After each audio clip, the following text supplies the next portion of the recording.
Y'all know me, Mr. Straight to the point. Let me touch on something real quick.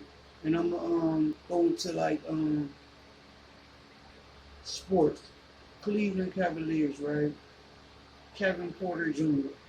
Y'all said that y'all was a family, right?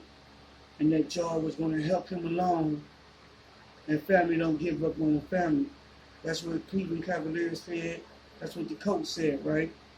Now, y'all know that he's a troubled team. Good kid, you can tell.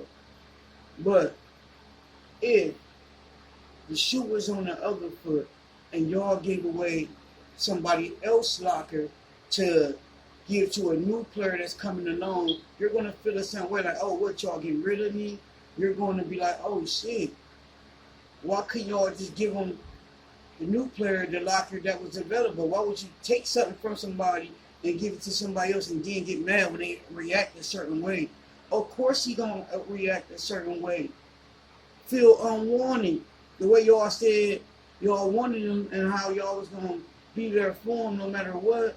Soon as he act up after y'all do something that's like a slavery act, where y'all think y'all own these players and these players so not smart enough to realize that they think they own y'all. Nobody would have been happy with that situation. I don't care who it is.